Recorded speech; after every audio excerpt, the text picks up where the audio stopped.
Hello dear students, I hope you all are well. Well, in this video, I am going to present parts of speech. You know, parts of speech is a very important grammatical factor for both the beginners and the advanced learners.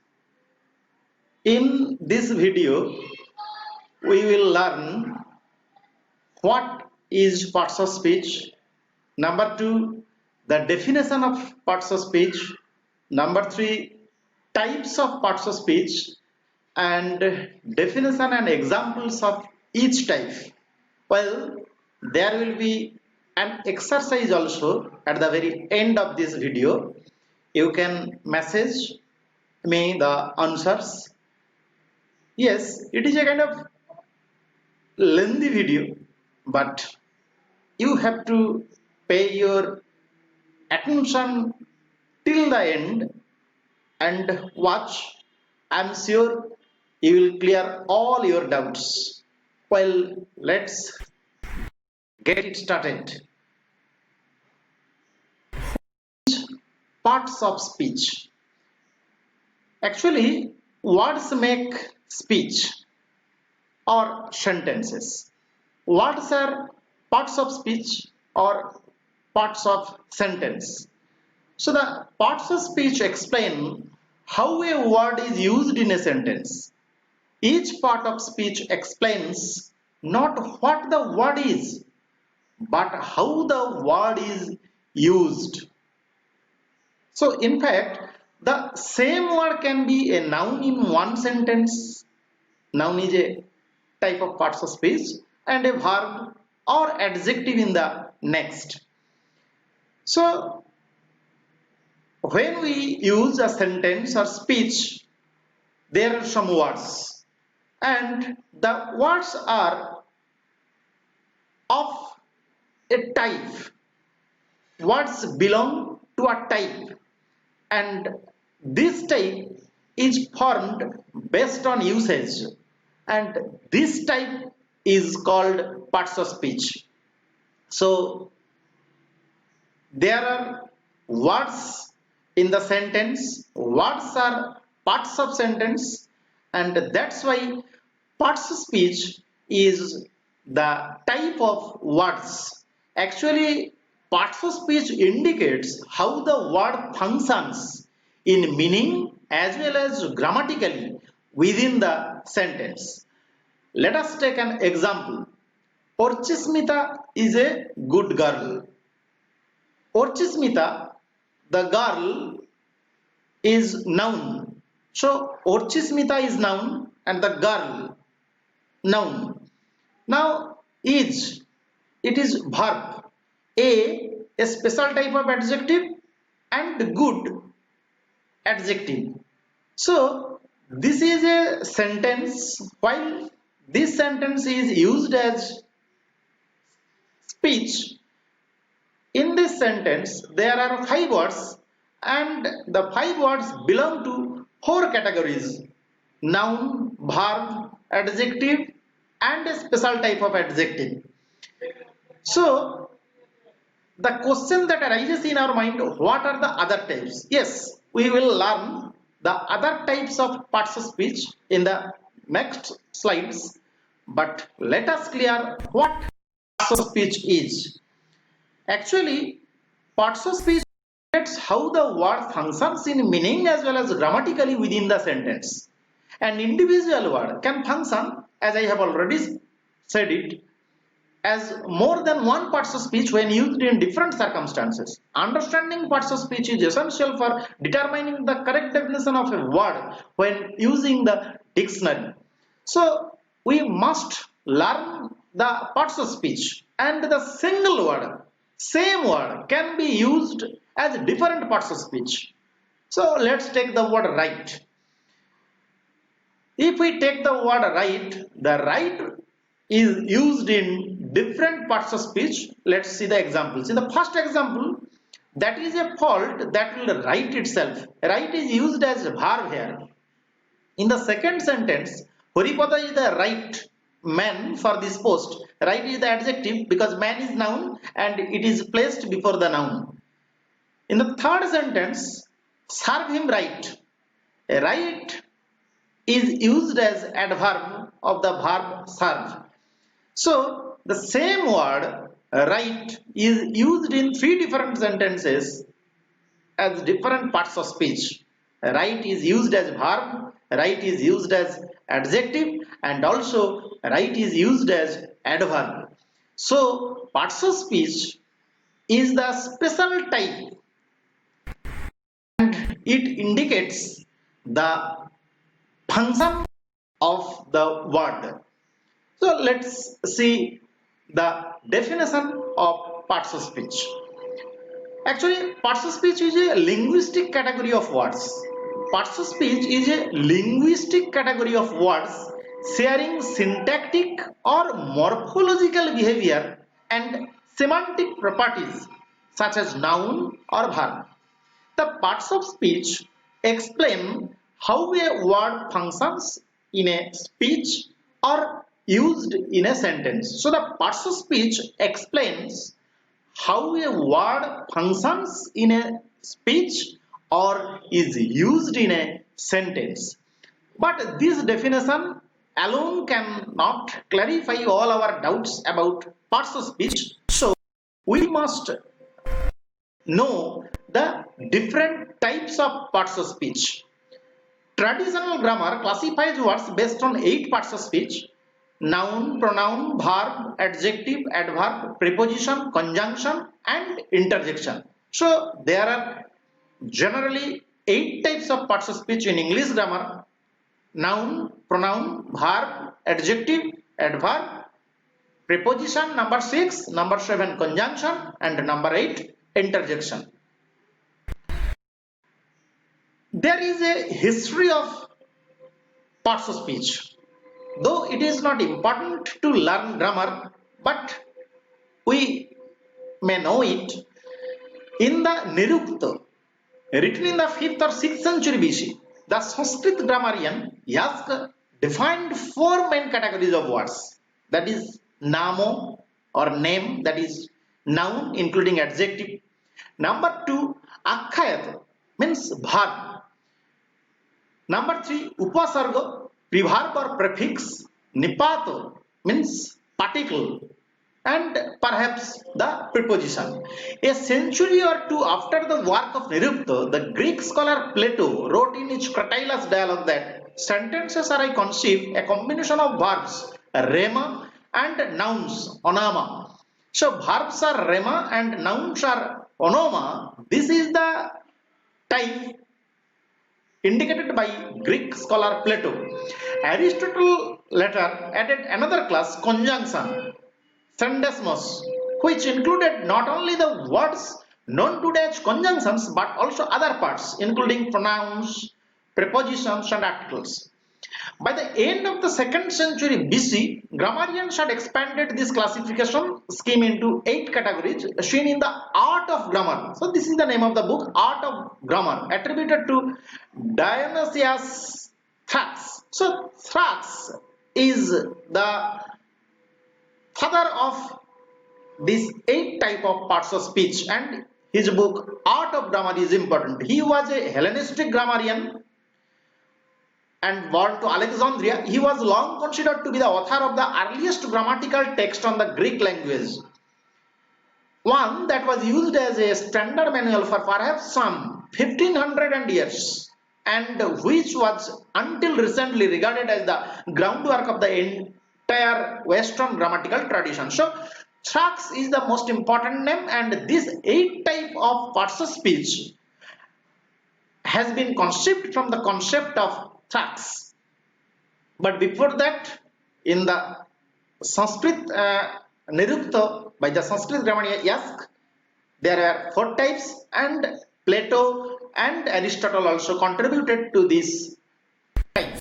However, this is the history of parts of speech, a little bit scope. Now I will discuss in short these 8 types of parts of speech. Number one, noun.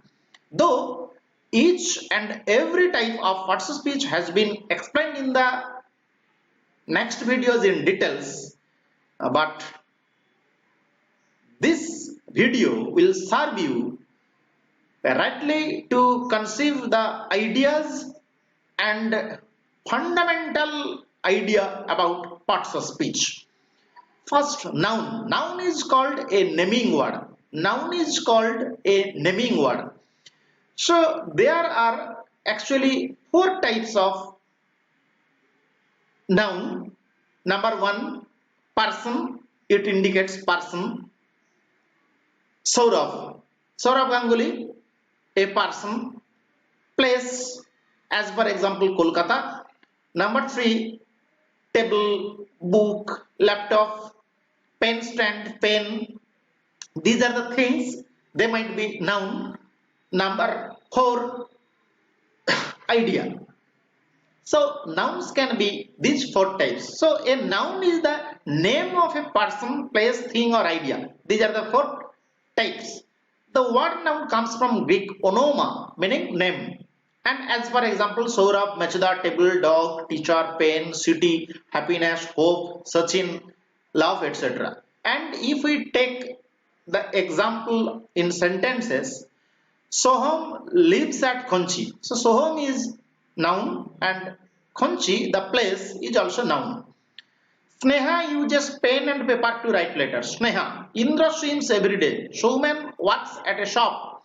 Showman, shop. All these are nouns. So nouns can be a person, place, thing or idea.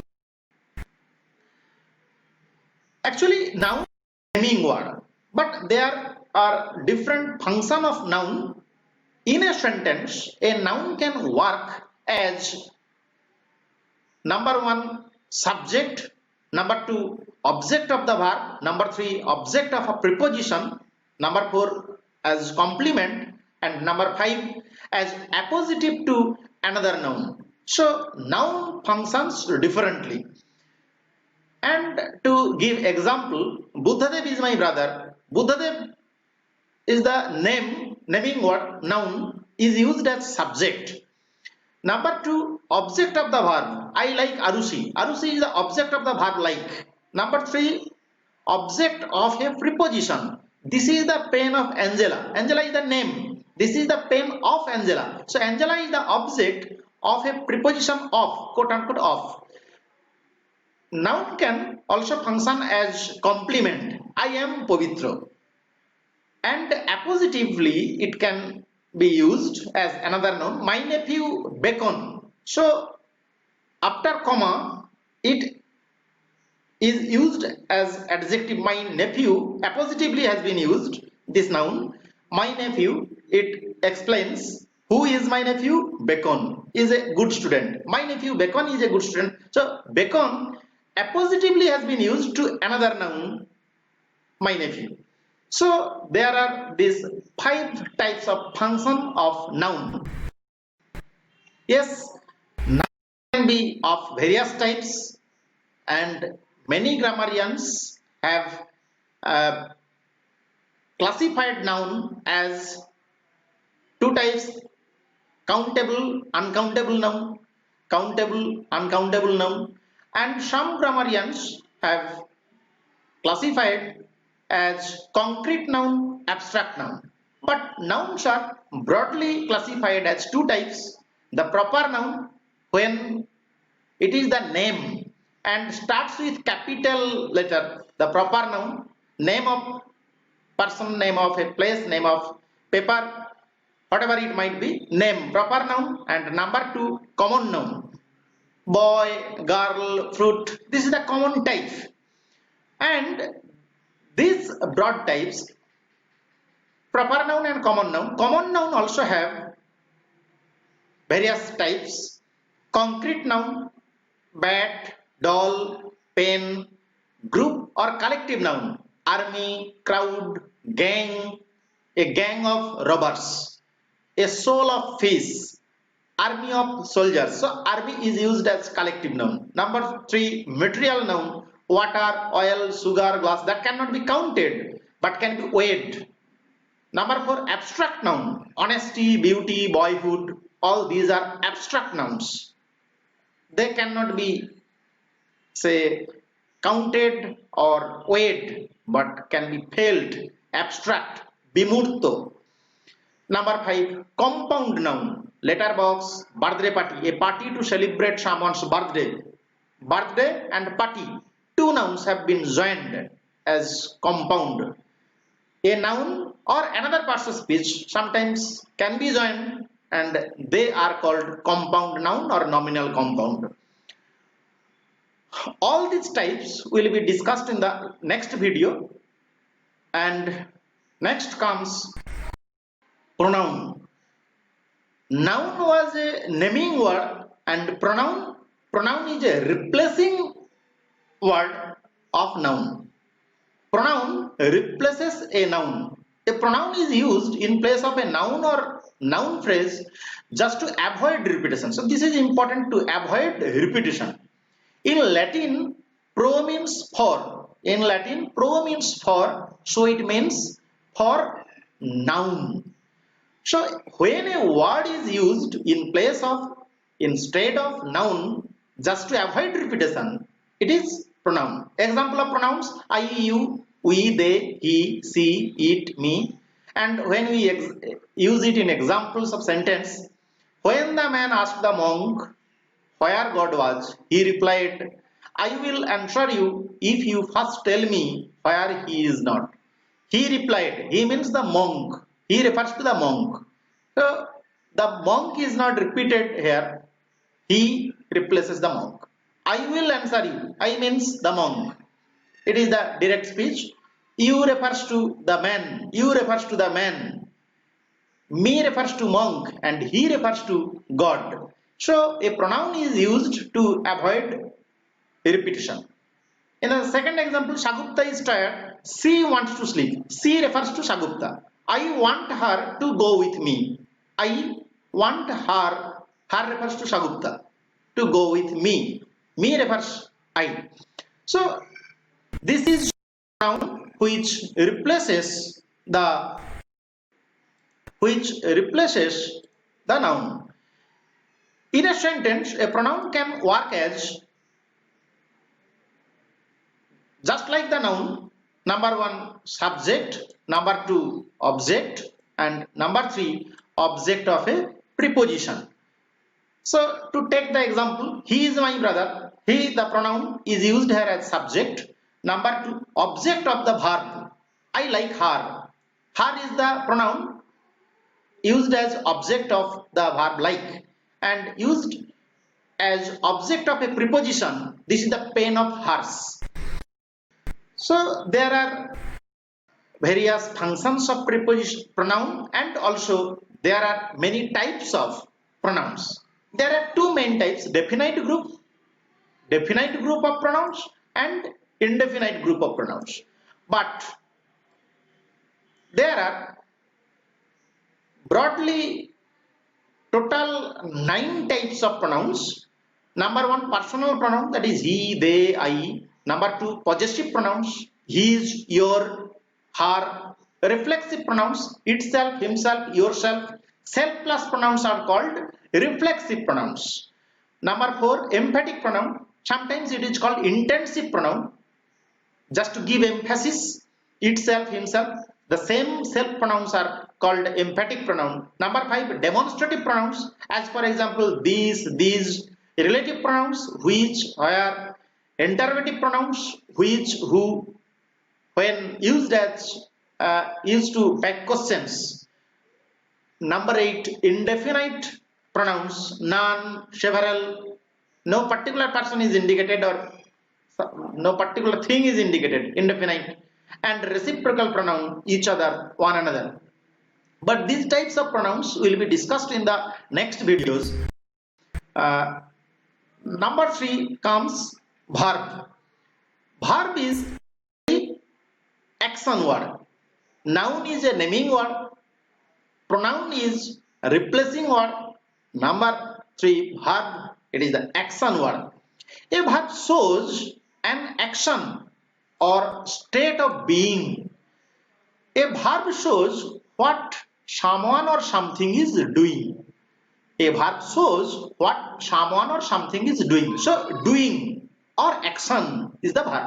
Example: go, speak, run, eat, play, live, walk, have, like, all are verbs. Even am, is, are, was, were, all these are verbs. Example in sentences: I like to meet you.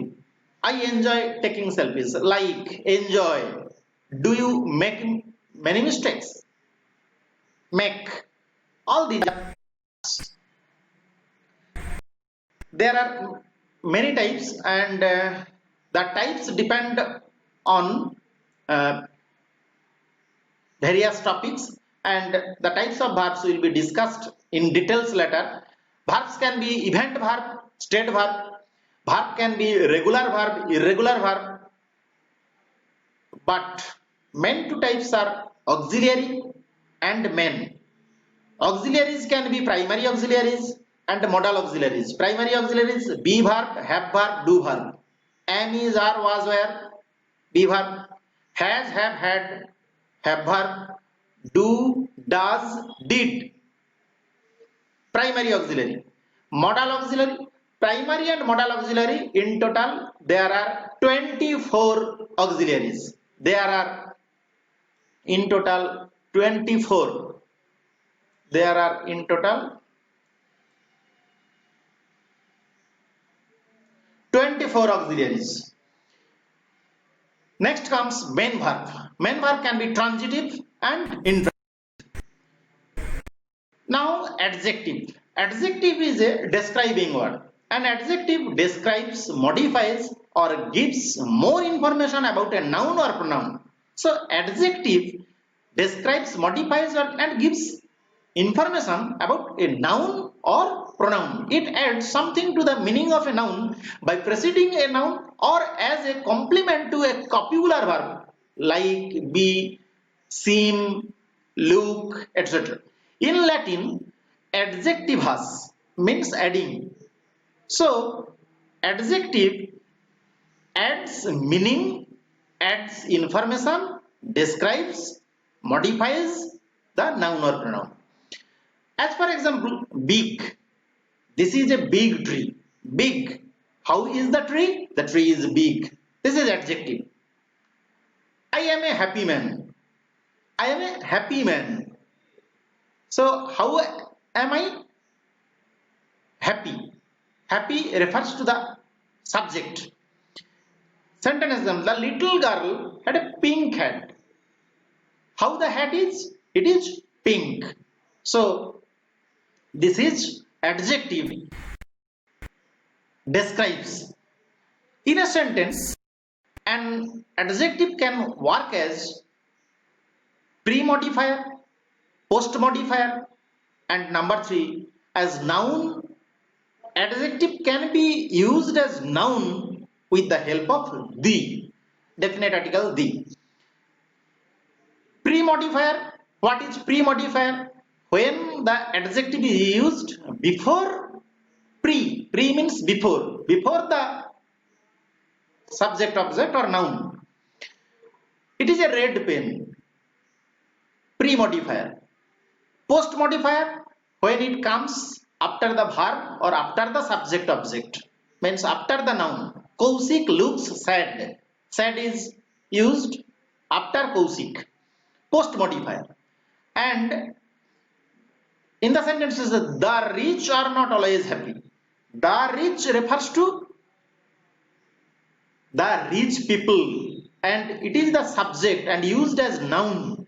It is not adjective. We ought to help the poor. So this is the function of adjective. We ought to help the poor. The poor refers to the poor class, the poor section. গরিবদের সাহায্য করা উচিত, গরিবদের object হয়ে যাচ্ছে, noun হয়ে যাচ্ছে এখানে। So this is the function of adjective.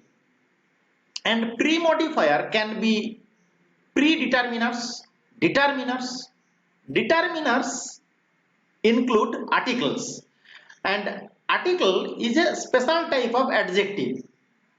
So some grammarians like to discuss article as different parts of speech, and some include article within adjective. And articles will be discussed in the next video. Next comes adverb. Adverb describes a verb. An adverb describes, modifies a verb, an adjective or another adverb.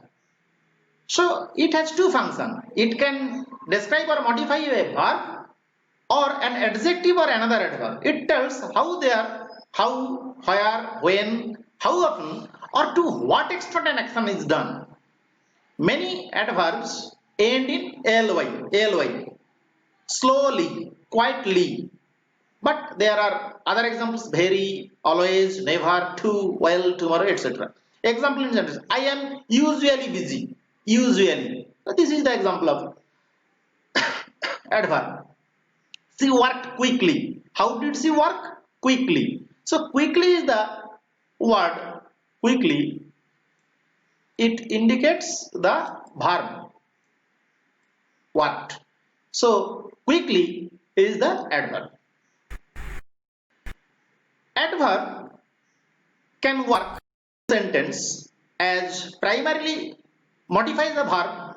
Actually, adverb modifies a verb, describes a verb, but it can also modify an adjective and other adverbs also. As for example, she works slowly. Slowly modifies the verb works, but in the sentence the hall is almost full. The hall is almost full. So almost modifies the adjective full. So this is adverb almost modifies another adjective full. They came too early. Too is the adverb, modifies the adverb early. So too is another adverb which modifies the adverb early.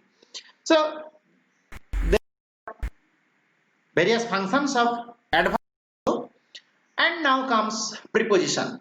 Preposition very much important, and article and preposition are sometimes given to fill in the gaps. Actually, preposition shows relationship. A preposition shows the relationship of a noun or a pronoun to another word. They can indicate time, place, position, method, or relationship. So a preposition actually indicate time, place, position, method, and relationship. So relationship is very much important, and preposition is the word which shows the relationship. Example: at, on, in, from, with, near, between, about, under, and there are lots of prepositions, but limited. Example sentences: I left my keys on the table for you, for you. So on and for makes relationship with the noun or pronoun. The noun, the table, and the pronoun you. It makes relationship, it shows the relationship. Pronoun can be broadly three types: simple preposition, compound preposition, and complex or phrase, prepositional phrase, which is called complex preposition. And as for example, at, in, to, from, by, these are simple prepositions as we use. Compound prepositions are formed combining two prepositions: into, up to. This depends, up to you. Complex or prepositional phrase: according to me, something like that. As well as these are prepositional phrases. Next comes conjunction. Conjunction is a joining word. It joins. A conjunction joins two words, ideas, phrases, or clauses together in a sentence and shows how they are connected. So conjunction is a joining word. Noun is a naming word. Verb shows action. Preposition makes relationship or shows relationship. Examples: and, or, but, because, so, yet, unless, since, if, etc. Example in sentences: I was hot and exhausted, but I still finished the marathon. So and, but, these are conjunctions. And conjunctions of mainly four types. Coordinating conjunction. This type coordinating conjunction is the most important, and coordinating conjunction can be of four types: cumulative conjunction, and, both and, adversative conjunction, but, alternative conjunction, neither nor, either or, alternative, and, but, neither nor, and elative conjunction number 4 so is used to combine sentences.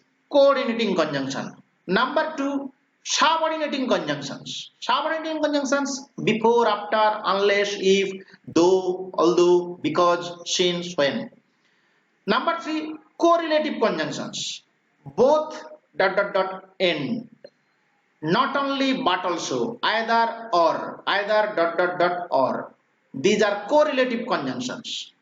And number 4, conjunctive adverbs, however, otherwise, instead, they are also used to join, nevertheless, eventually, etc. So conjunctions are mainly four types. Coordinating conjunctions are four types: cumulative conjunction, adversative conjunction, alternative conjunction, and relative conjunctions. These are the most important types.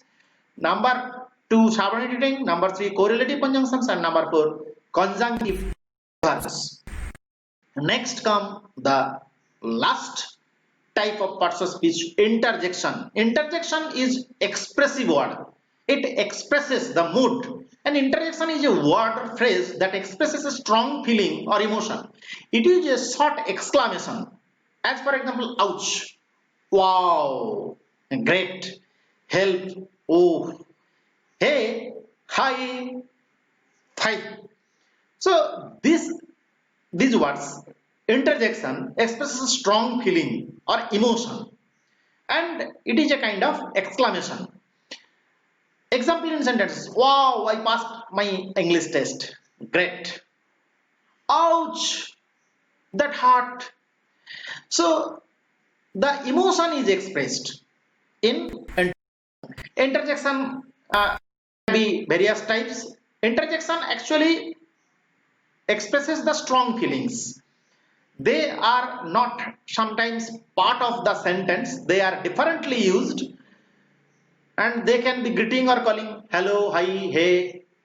They expresses joy, hooray, wow, cheers, yippee, praise, bravo, encore, well done.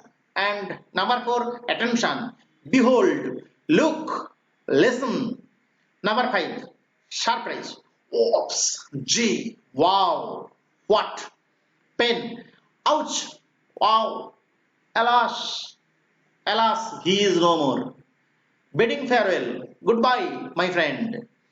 Hatred, puh, fight, ছি, ছি বোঝাতে, ঘৃণা বোঝাতে। Number 8. Number 9, disgust, ah, damn. Number 10, silence, hush, hush. So interjections express the strong feelings. These are the main 10 of interjection. But what is the modern view of parts of speech? So modern grammarians have categorized words in different classes, and they prefer the term word class instead of parts of speech. They don't like to use the term parts of speech. Instead, they use the word classes. And sometimes the word classes are divided into two classes: open class and closed class. Sometimes this open class is called major words. Sometimes they are also called lexical words. And closed class refer to the minor words, and sometimes these minor words are called non-lexical words. Open class includes noun, adjective, main verb, main verbs, root verbs, and adverbs. In closed class or minor words, determiners, including article. Number 2, pronouns. Number 3, operators, auxiliaries. Number 4 prepositions, number 5 conjunctions, number 6 interjections and enumerators. Enumerators means number words. 5th, 6th, 7th, once, twice, these are called enumerators. However, in this video, I am trying to explain the types of parts of speech. I hope this video will be helpful to you, and if you have understood, this is the exercise for you. There are 5 sentences, and in the following sentences, the underlined and italics words are different parts of speech. You will have to name the parts of speech. So comment me or message the answers. Just give numbers and write the answers in the right hand side. Show me laughed. So laughed, what type of parts of speech? We'll have to identify. Don't tell me about his misdeeds. What is your name? What? Shreya found the book in the drawer. Book and drawer. Alas, we have lost the match.